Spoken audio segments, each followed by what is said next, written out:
sitting next to me now, though, we have Diana right there. She works at Pink Cosmetics, 2019 Merrick Road in Merrick, New York. The phone number there is 516-868-0188. She's actually licensed to do hair, but she's been doing makeup for 4 years. Now, let's get right into it, get the hands dirty. Because this is a question and something that gets brought up a lot when it comes to makeup. As, everyone knows, hairstylists work hand in hand with makeup artists when it comes to, wedding parties or to do any type of event or modeling. You guys always work hand in hand. So speaking of hand in hand, hands-on makeup, airbrush, which one do you prefer? I prefer hands-on makeup. I do like airbrushing only because it's so high in demand for brides and stuff. But I prefer just using the brush and just show off my work through that. So you qualified to do both? You're licensed to do both? Yes. Okay. And how, well... No, believe it or not, there isn't an actual makeup artistry license. There is no makeup... No. Okay. You could get certified, but as of now, there is no licensing for it. So technically, anybody could go out and call themselves a makeup artist. But I went to cosmetology school for the purpose of having some type of licensure to cover myself, God forbid, of anything. Okay, so you can say, I have a license. Yes. At least you have that. So basically, you go out and just some sort of certification with the airbrush. And you have a class, you get a certificate. I took the class. Yeah. Okay, now, one thing, here comes the question right there. So, one thing that we see, me just being a man, and one thing I see is eyebrows. It sticks out to me, eyebrows. Yes. So sometimes a female has skinny eyebrows. They don't have the proper arch in their eyebrows. A little bit too skinny, pencil thin. How important is it to have a proper eyebrow shape when you're doing makeup? Eyebrows are huge. They could change the face completely, and right now, it used to be that thin eyebrows are very in, but now the thicker brows are coming in. So a lot of people that were plucking and tweezing, their hair doesn't grow back. So a lot of them are coming in asking, can you reshape my brows for me and fill them in, because that's very, very popular right now. Yeah, fill them in. Fill them in, please. Fill them in, please. I've actually seen a couple tattoos. They get the eyebrows tattooed on them. Yes. Older generation, but I'd rather them do that than walk around with some pencil thin eyebrows. Even men with the what I call the reggaeton eyebrows, they're going around with these pencil thin eyebrows. People, ladies and gentlemen, make sure they're thick. Make sure they have the proper, go from thick to thin, not just thin. Make sure you have the angle come like this, and then like that, and then underneath you have a round. Yeah, to do it perfectly, what you want to do is just take a brush, so you hold it straight up from your nose, so where it hits, that's where it should start, and then you tilt it, that's where your arch should be, and then where you tilt it towards the outer corner, that's where it should end. So if it hits all 3 points, you're all good to go. Okay, so you're going to put it at 12 o'clock. Okay, so if you're coming over here from 12 o'clock, I'm going to go to 1 o'clock. Yep. And then I'm going to end at 2. And that's how you judge how much to add or how much to take away. Because I volunteer with the American Cancer Society, and I do a lot of makeup for cancer patients, and a lot of them don't have eyebrows. So that's how you teach them to do it, is salute to that. Thank you. And now when adding eyelashes, is there a certain procedure? I know we talked about earlier on the phone. There's one that, you're not doing, but you're going to be looking into learning it. Let us know about the eyelashes. I can see right now you're ready to catch a fly. If a fly goes past her face, she will catch it when she blinks her eyes. Yeah, I bat too hard, I might fly away. But what's very popular now is the extensions, and those are like how hair extensions are. It's fake hair that you put onto your eyelashes. And those last a good about 3 months, but you end up losing your actual lashes anyway. So technically you have to teach yourself how to do the glue-ons. I mean, if you want to walk around with no eyelashes, you can, but I don't think the normal person wants to do that. I mean, what does J-Lo do? I know she had them fox hair eyelashes. I know. Yeah, they make different kinds. Mink hair, fake hair, but the ones from the drugstore that are the fake hair, those you can only get like 2 to 3 uses out of them. The mink hair or the real hair ones, you could get a good 25, 30 uses out of them. There we go. Yeah, they're worth the splurge. If you're into lashes, I would definitely recommend them. You got a weave in your eyelashes. You gotta braid your eyelashes. Well, that's the whole thing. We don't really notice how much we like eyelashes until we come across someone with some long, nice eyelashes.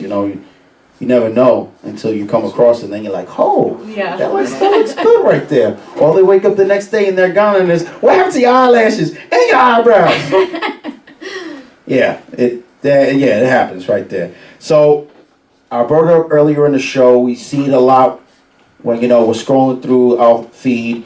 A lot of hombres on the lipstick right there. It's very big right now. When did you first see it, and what was your reaction? I think it was on either like the Vegas Nay account or some popular makeup page, and it was like a purple ombre lip, and I took out every purple lipstick that I owned and tried to like mimic it, but it's not as complicated as it looks. Basically all you need is one lipstick color, so like a dark red, dark purple, and then just a white cream makeup to put in the middle to lighten it, and just blot your lips together, and it'll create that ombre effect on its own. I like that. So actually on the way here, or when I stopped, I see someone on Facebook, they put like, you've probably seen it too, they put like a picture of a burgundy Timberland boot, rose, and like a hat, and then someone's lips in there, nails, all like the darkness right there. It's very interesting right there. Very creative. How excited were you to try it though? Like, how was it? Like, was it like, I gotta do this right now? Yeah, as soon as I saw it, I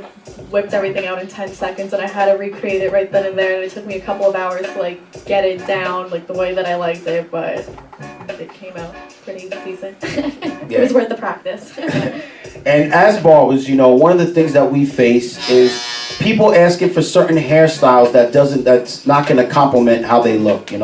Someone has a receding hairline, or they're losing hair, and they're like, oh, I like this style, and I'm just looking at them like, and once I do this, it's going to show a little bit more. So what do you feel like is a big problem that makeup artists have to face? Well, a lot of people come in with pictures of like Kim Kardashian, or like, I want to look exactly like her, or better get on the meal plan. Get on the meal plan. Or they have very bad acne, and they're like, I want you to make me look as smooth and even out as possible, but in reality, I can't do that for you. Or people have wrinkles and bags under their eyes, but I'm not a plastic surgeon, so I can help to an extent, but I can't help you. Yeah, exactly. It's like you're looking at them like, listen, if I can make this happen, I would be rich. Yeah, exactly. I would be rich. You would leave here, and the line would be, would be around the block if I could make this happen. Now, we brought up airbrush earlier. You prefer doing hands-on, but you could also do airbrush as well. Yeah. When you do airbrush and the benefits to airbrushing. I mostly do it only for brides. It lasts a lot longer, and it's not waterproof, but it is water resistant. So if you're going to be sweating or crying during a wedding, and you don't want to worry about everything sweating off or dripping away, that's the perfect alternative instead of conventional makeup, because you can get it to last, but airbrushing lasts a little bit better. Now, when it comes to wedding, as we know that hairstylists, they go and consult, and they all sit down and they talk. Now, when a hairstylist sits down with the bride, are you sitting down there with them as well, discussing the makeup procedure, or is that separate? It's separate. I usually do trials, or whenever I go on a trial, it's usually just me there, and then they usually go out and do the hair consultation at another time. Unless I'm in the salon and they're there already getting the trial for the hair, then they'll come over and talk to me about the makeup. But when I book it on my own, it's usually just me. Okay, there it goes right there. As long as you're getting it. Yeah. As long as you're getting that money. When it comes to contouring and highlighting, what are the benefits of using that procedure? The contour and highlighting is if you ever scrolling on your Instagram or Facebook and you see somebody that have just like white lines and dark lines all over their face, and then they're just like smudging it to bring it out, I guess, using like a brush to blend it. That is called contour and highlighting. What are the benefits of using that procedure? You could basically make it look like you got plastic surgery without actually doing it. You could shade the sides of your nose. If you have a wider nose, you could shade the sides of it to make it look slimmer and highlight the center of it. So basically, you put shadows where areas that you want to hide, and you put highlight on areas that you want to bring forward. You're really messing with people's minds right now. You are messing. You are creating an illusion and messing people's heads up.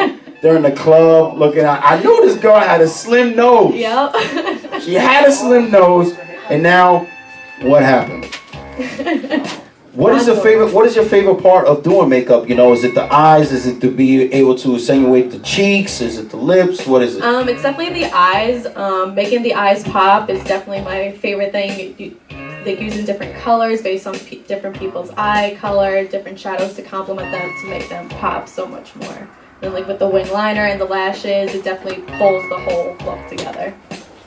And yeah, definitely. So that's like the traditional makeup. Mm-hmm. Halloween just passed by, so I know you can use a little bit more of your creativity right there. You get to express yourself a little bit more and just have fun with it. Mm-hmm. You know, is special effects something that you like to do? Yeah, I would definitely love to get more educated in that, take more classes. I mean, all that I know now is what I've taught myself, and I bought some like special effects makeup just to play around with, but I would definitely like to get more into like prosthetics and applying those and things like that. Well, definitely. I mean, here's the thing. I've seen hair, like, people are putting, like, sparkles in people's hair. Yeah. They're actually doing it, like, okay, we're going to purposely put sparkles in their hair. But what, I mean, to each his own, actually. To each his own. But I just feel like it's just going to be a mess the following day. Makeup artists are putting sparkles, including the sparkles as well. Yeah. Is that something that you like to do? You've done it before? Or? Yeah, absolutely. I mean, I try to use sparkles whenever I can, so I definitely mess around with that a lot. I see you also had like one picture on your IG where it was like the lip was just like yellow paint or something. Oh yeah, dripping down. Yeah, that's just pigment or any loose powder that you mix it with glycerin, and you could get like that dripping effect, like wet paint. Definitely. And okay, that's another thing that's, it's a little wrong. We're gonna say it's wrong, but it's right because not everyone has like full lips. Yes. Not everyone has full lips. What can you do to someone who has like a thin upper lip? Well, what's big now is like the whole Kylie Jenner lip thing. Everybody wants their lips to look like hers, but they don't have the money. Yeah, she gets the injections and she overdraws them on top of it. But every person has a natural faint white line above their natural lip line. So when you overdraw your lips, you want to follow that line. And if you take a before and after picture, you'll definitely see a difference. It'll look like you got a little bit of a filler in your lips. I know. Well, I've said this before numerous times on the show. You know, I'm out to eat somewhere and I see a messed up haircut. I automatically want to fix that haircut. I want to grab a fork and a butter knife and fix this guy's hair in the restaurant. Do you feel like you want to do the same thing? You're in the mall, you're waiting to get a pretzel. You're like, okay, I'm going to have this pretzel. Oh, I want that cup of the pretzels right there. The person in front of you turns around and it's just like, you hear the ah! Yep. How does that go? I mean, I try to be very, nice about it. I'll like compliment them, like, oh, like I like your like eyeliner or your eyebrows, and then they're like, oh yeah, like I like makeup, but I'm not that good at it. And then I'll say like, oh, like I'm a makeup artist, and I'll give them my card. Like if you ever want to like learn some more how to improve your skills, definitely give me a call. And they're usually get excited about it. Like, yeah, absolutely, anytime. What do you think about it now, though? Yeah. How does it look now? It looks like you use Kool-Aid. That's what it Sharpie looks like. marker. Listen, you gotta go to the Toys R Us to get toys, not makeup. Yeah, Walking around the public. Yes. What is some of the things that you would like to accomplish? To get myself incorporated and basically start my own business and build my own brand and take it from there and try and build myself up. Now, are you stepping with a team or are you taking care of it yourself? As of now, in the beginning, definitely by myself, but as it gets bigger, scout out some other artists and stuff, especially for weddings when there's like 12, 15 bridesmaids. I can't do that all alone. Let me ask you, if you was to recruit somebody now, what would be some of the requirements upon recruiting like a makeup artist? I would definitely want them to have some type of experience. They don't have to be a licensed cosmetologist per se, but definitely have taken classes, like not just, like, oh yeah, like I watch YouTube videos, but because sanitation and stuff is key. You could easily give somebody pink eye, herpes, AIDS just by having a dirty makeup kit. Yeah, so definitely some people with a little bit of basic knowledge under their belt.